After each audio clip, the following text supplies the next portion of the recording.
আসসালামু আলাইকুম ওয়া রাহমাতুল্লাহি ওয়া বারাকাতুহু। আজকে আমরা মুমিনের স্তর সম্পর্কে একটু আলোচনা শুনব। মুমিনের স্তর পাঁচটা। এক নম্বর হলো মুমিন, আল্লাহ পাক এবং নির্ধারিত বিষয়সমূহকে বিশ্বাস স্থাপন করে, তাকে মুমিন বলে। দুই নম্বর হলো মুসলিম, মুমিন যখন নামাজ, রোজা, জাকাত, হজ সহ অন্যান্য যত হুকুম আহকাম আছে মেনে চলে, সম্পাদন করে, তখন তাকে মুসলিম বলা হয়। তিন নম্বর হলো মুত্তাকি, মুমিন যখন সতর্কতার সাথে আল্লাহর আনুগত্য করে, পাপ কাজ থেকে বিরত থাকে, সর্বদা আল্লাহর মানে কথা অন্তরে জাগ্রত রাখে, মানে তাকে মুত্তাকি বলে। এই সওম, রোজা মুত্তাকি হতে সহযোগিতা করে। চার নম্বর মুহসিন, মুমিন যখন সমস্ত দায়িত্ব মহাব্বত ও সচেতনতার সাথে আদায় করে, অতিরিক্ত নফল ইবাদতও কাজ করে, তখন তাকে বলা হয়, সেই মুমিনকে বলা হয় মুহসিন।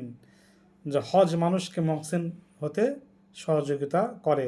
পাঁচ নম্বরের মুখলেস, যখন কেউ পরিপূর্ণভাবে আল্লাহর অনুগত হয়ে যায়, যা কিছু করে ও বলে শুধুই আল্লাহর জন্যই করে, আল্লাহর জন্যই বলে, সেই মুমিনকে বলা হয় মুখলিস মুমিন।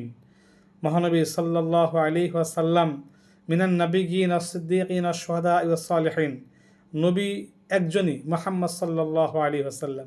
সিদ্দিক, আবু বকর সিদ্দিক রাদিয়াল্লাহু আনহু পৃথিবীতে একজনই। এই জন্য কারো নাম আবু বকর সিদ্দিক রাখা যাবে না, শুধু আবু বকর রাখা যাবে, সিদ্দিক রাখা যাবে না। কারণ এই সিদ্দিকটা হলো হযরত আবু বকর সিদ্দিকের একমাত্র উপাধি।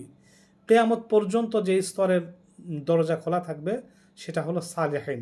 সিদ্দিক, সোহাদা, এগুলো প্রকৃত সাহাবায়ে কেরামদের উপাধি, তারা এগুলো অর্জন করেছেন।